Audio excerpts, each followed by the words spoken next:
కుమార్ రాజు గారు.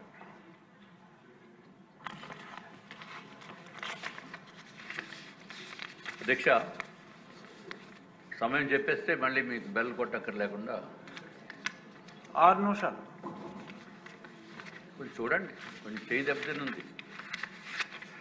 6 minutes. Okay అధ్యక్ష. అధ్యక్ష, ఆంధ్ర రాష్ట్రము ఇంత తొందరగా కోలుకోవటానికి కారణం కూటమి ప్రభుత్వం అధ్యక్ష. డబుల్ ఇంజిన్ సర్కార్ ఏంటో అనేది ఇక్కడ చేసి చూపించారు. దానికి గౌరవనీయులైన ప్రధానమంత్రి నరేంద్ర మోడీ గారు మనకిస్తున్న సహాయ సహకారాలు, దానితో పాటు ఎంతో రాజకీయ అనుభవము, చతురత ఉన్న గౌరవ ముఖ్యమంత్రి నారా చంద్రబాబు నాయుడు గారు, వారితో పాటు నారా లోకేష్ బాబు గారు, అట్లాగే పవన్ కళ్యాణ్ గారు నిస్వార్థంగా రాజకీయాల్లోకి వచ్చి ఈ రాష్ట్రం సర్వనాశనం అయిపోయింది, మళ్ళీ తిరిగి గాడిలో పెట్టాలి అనే ఉద్దేశంతో చేసిన ప్రక్రియ మూలాన అధ్యక్ష ఈరోజు మనం ఎంతో సంతోషంగా ఈరోజు డిస్కషన్ మన టాపిక్ ఇన్వెస్ట్మెంట్స్ అట్లాగే ఎంప్లాయ్మెంట్ దీని మీద మనం టాపిక్ ఎంచుకోవడం జరిగింది అధ్యక్ష. ఇదివరకు ఇన్ఫర్మేషన్ టెక్నాలజీ అంటే కేవలము కంబైన్డ్ స్టేట్లో అధ్యక్ష నారా చంద్రబాబు నాయుడు గారు అధ్యక్ష, గౌరవ మంత్రివర్యులు కొంచెం హోంమంత్రివర్యులు కొంచెం సమయం ఇవ్వండి నాకు. నారా చంద్రబాబు నాయుడు గారు ఐటీ అంటే నారా చంద్రబాబు నాయుడు గారు అధ్యక్ష, అది కంబైన్డ్ స్టేట్లో. ఇప్పుడు ఐటీ అంటే మన విడిపోయిన రాష్ట్రంలో ఐటీ అంటే నారా లోకేష్ బాబు గారు అండి. అది వాస్తవం, everybody knows. Being in Visakhapatnam, నేను ఐటీ పార్క్స్ అసోసియేషన్ ప్రెసిడెంట్ అధ్యక్ష. ఎన్ని ఎంక్వైరీస్ ఉన్నాయంటే అసలు ఆఫీసులు ఖాళీ లేనటువంటి పరిస్థితులు అధ్యక్ష. ఇదివరకు 5 yearsలో కూడా ఉన్న ఐటీ కంపెనీలన్నీ బయటికి పంపించేసిన ఘనత ఆనాటి ప్రభుత్వం అధ్యక్ష. ఇప్పుడైతే మరి లోకేష్ బాబు గారు ఏమి చేశారో ఏంటో మాయా మంత్రమో నాకు తెలియదు అధ్యక్ష, కానీ ఇన్వెస్ట్మెంట్స్ మాత్రము విపరీతంగా వస్తున్నాయి. దానికి కారణం నమ్మకం, confidence, Bharosa, safety, transparency, perfect law and order, friendly people and fantastic government అధ్యక్ష. దీంట్లో ఏమాత్రం సందేహం లేదు అధ్యక్ష.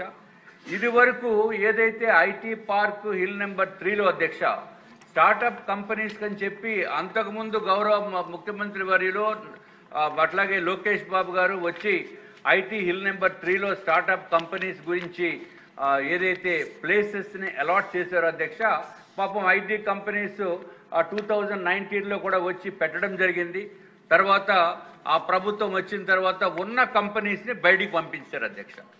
ఎంత దారుణంగా నిర్దారుణంగా ఉన్న ఐటీ కంపెనీస్ స్టార్టప్స్ని కూడా బయటికి పంపించేసిన ఘనత ఆ పాత ప్రభుత్వం అధ్యక్ష. వాళ్ళ పేరు ప్రతిసారి చెప్పడం నాకు ఇన్కన్వీనియంట్గా ఉంది ఆ ప్రభుత్వము.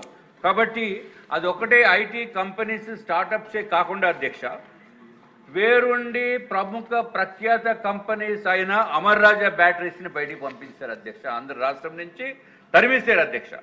అట్లాగే Triton electronics, Franklin Templeton, Lokesh Babu గారు దాన్ని ఫ్రాంక్లిన్ టెంపుల్టన్ని చాలా ప్రతిష్టాత్మకంగా తీసుకుని వచ్చి విశాఖపట్నంలో పెడితే దాన్ని కూడా బయటికి పంపించారు అధ్యక్ష.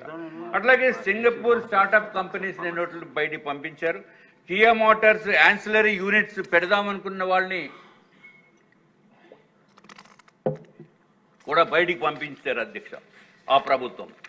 అధ్యక్ష, ఇంత దారుణమైన పరిస్థితుల్లోంచి మళ్ళీ ఎంతో నమ్మకంతో ఎంతో కష్టపడి అందరినీ ఒప్పించి మెప్పించి గౌరవ ముఖ్యమంత్రి వర్యులు అట్లాగే లోకేష్ బాబు గారు అధ్యక్ష కొన్ని మచ్చుకి, ఎందుకంటే 158 కంపెనీస్ ఉన్నాయి అధ్యక్ష, సంస్థలు ఉన్నాయి, పెట్టుబడులు పెట్టి ఎంతెంత మందికి ఎంప్లాయ్మెంట్ ఇస్తామని చెప్పి కమిట్మెంట్స్ అన్నీ కూడా ఉన్నప్పటికీ అంత సమయం మీరు ఇవ్వలేరు. కాబట్టి అధ్యక్ష నేను క్లుప్తంగా ముఖ్యమైన ఈ మాకు విశాఖపట్నం కంబైన్డ్ జిల్లాకి సంబంధించిన ఇన్వెస్ట్మెంట్స్ తమరి ద్వారా రాష్ట్ర ప్రజలకి కూడా తెలియచేయవలసిన అవసరం ఉంది అధ్యక్ష.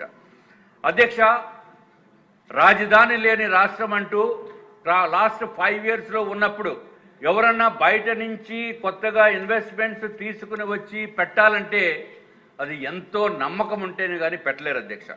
అటువంటి పరిస్థితుల్లో అధ్యక్ష Arcelor Mittal and Nippon steel అధ్యక్ష వాళ్ళు పెట్టే ఇన్వెస్ట్మెంట్స్ 1,35,964 కోట్ల అధ్యక్ష. అది డైరెక్ట్ ఇండైరెక్ట్ ఎంప్లాయ్మెంట్ అనకాపల్లి చుట్టుపక్కల విశాఖపట్నం చుట్టుపక్కల వారికి 55,000 మందికి ఉపాధి కలిగించే పరిస్థితి వస్తుంది అధ్యక్ష. అధ్యక్ష, ప్రపంచంలోనే అసలు ఐటీ అంటే గూగుల్ అంటే తెలియని వాడు ఎవరు ఉండదు అధ్యక్ష. అటువంటి గూగుల్ సంస్థని లోకేష్ బాబు గారు ఏషియాస్ బిగ్గెస్ట్ డేటా సెంటర్ని విశాఖపట్నంలో పెట్టడానికి ప్రయత్నించి తీసుకొచ్చినందుకు ముందుగా వారికి నా యొక్క అభినందనలు తెలియజేసుకుంటున్నాం అధ్యక్ష. అధ్యక్ష, ఇక్కడ ఏదో వచ్చి కేవలము ఏదో చెప్పింది పొగట్టాల గురించి కాదు అధ్యక్ష. వాస్తవంని చెప్పకపోతే రాష్ట్ర ప్రజలు 2019లో ఎంత తప్పు చేశారో అనేది వాళ్ళకి తెలియాలనే ఉద్దేశంతో చెప్తున్నాను అధ్యక్ష. అధ్యక్ష, Asia's biggest data centre how much it is 53,000 కోట్ల రూపాయలతోటి ఇన్వెస్ట్మెంట్ విశాఖపట్నంకి వస్తుంది అధ్యక్ష.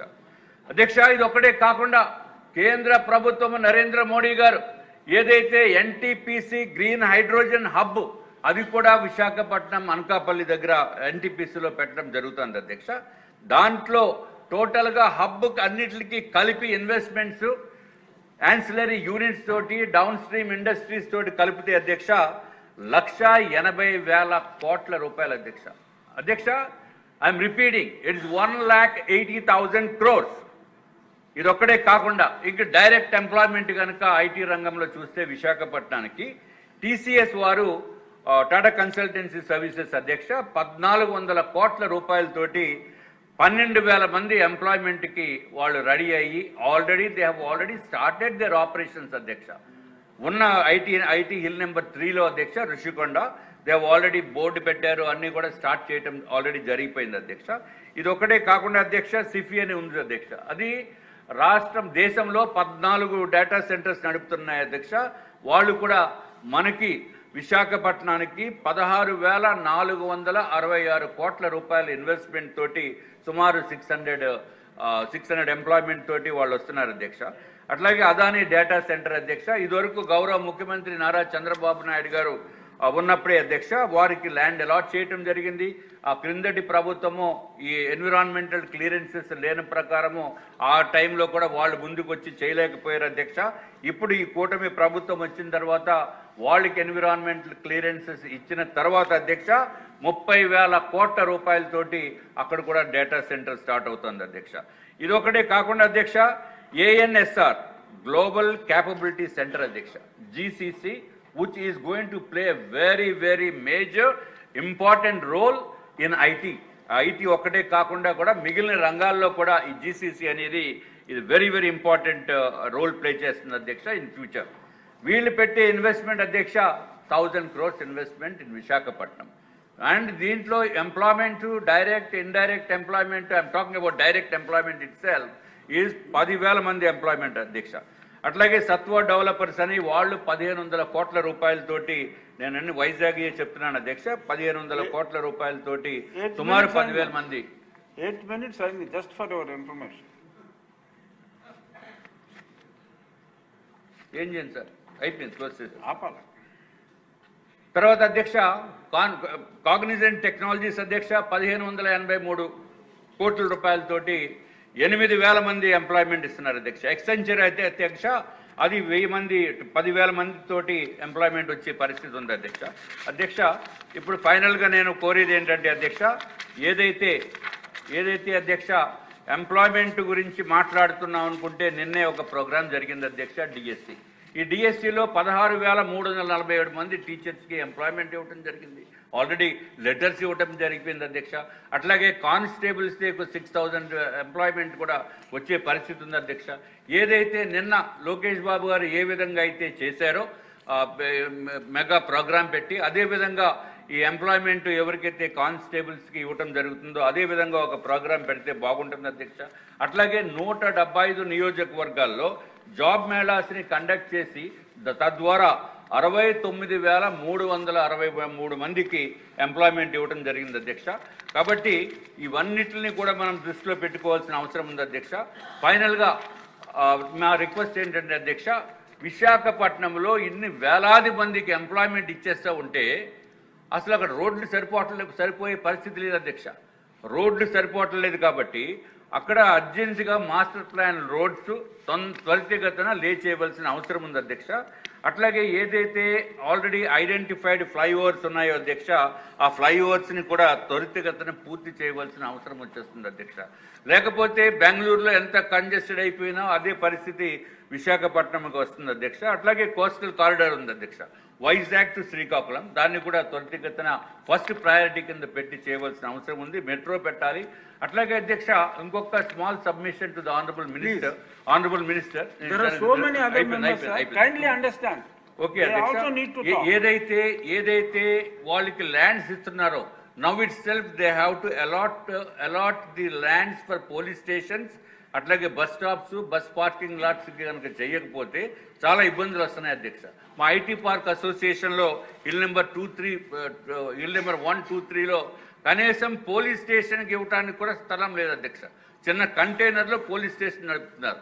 కాబట్టి ఫ్యూచర్లో ఇటువంటి ఇబ్బందులు రాకుండా ఉండటం గురించి వాళ్ళకి ఏదైతే రిక్వైర్మెంట్స్ ఉన్నాయో స్కూల్స్కి, పోలీస్ స్టేషన్స్కి, బస్ డిపోస్కి, బస్ స్టాప్స్కి అన్నిటిని కూడా ఐడెంటిఫై చేసి ఈ త్వరితగతిన దాన్ని కూడా coordination with VMRDA, GVMC and also revenue department coordinate చేసి ఈ మాస్టర్ ప్లాన్స్ని రూపొందించవలసిందిగా మీ ద్వారా రాష్ట్ర ప్రభుత్వానికి, గౌరవ మంత్రి వర్యుని కోరుకుంటున్నాం అధ్యక్ష.